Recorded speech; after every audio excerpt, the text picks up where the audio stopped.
ഇതിഹാസ താരത്തിന്റെ അവസാന മത്സരം 25 വർഷങ്ങൾക്ക് ശേഷമാണ് വീണ്ടും ആരാധകരുടെ മുന്നിലെത്തുന്നത്.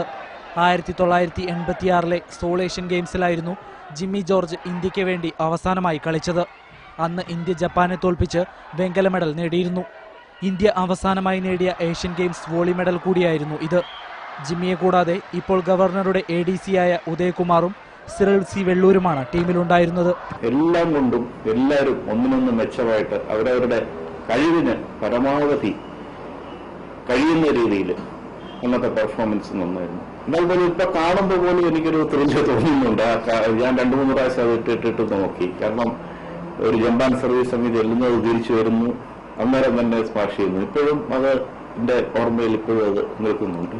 സോൾ ഏഷ്യൻ ഗെയിംസിന്റെ തത്സമയ സംപ്രേഷണം ഇല്ലാതിരുന്നതിനാൽ ഇന്ത്യക്കാർക്ക് കാണാൻ സാധിച്ചിരുന്നില്ല. ഈ മത്സരത്തിന്റെ ദൃശ്യങ്ങൾക്കായി ജിമ്മി ജോർജിന്റെ സഹോദരൻ സെബാസ്റ്റ്യൻ ജോർജ് നടത്തിയ ശ്രമങ്ങളാണ് ഇപ്പോൾ ഫലം കണ്ടിരിക്കുന്നത്.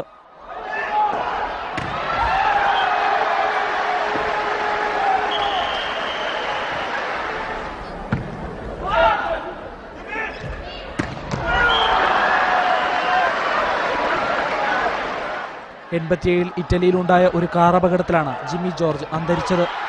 തനിമയാർന്ന സെർവുകളും തീപാറുന്ന സ്മാഷുകളും കൊണ്ട് കളിക്കളത്തിൽ മികവിന്റെയും കൂട്ടായ്മയുടെയും നേരിട്ട ഗാഥ രചിച്ച ഈ അതുല്യ പ്രതിഭയെ ഓർമ്മിക്കാനും ആദരിക്കാനും വഴിയൊരുക്കുകയാണ് Sebastian George. Sports desk, India vision.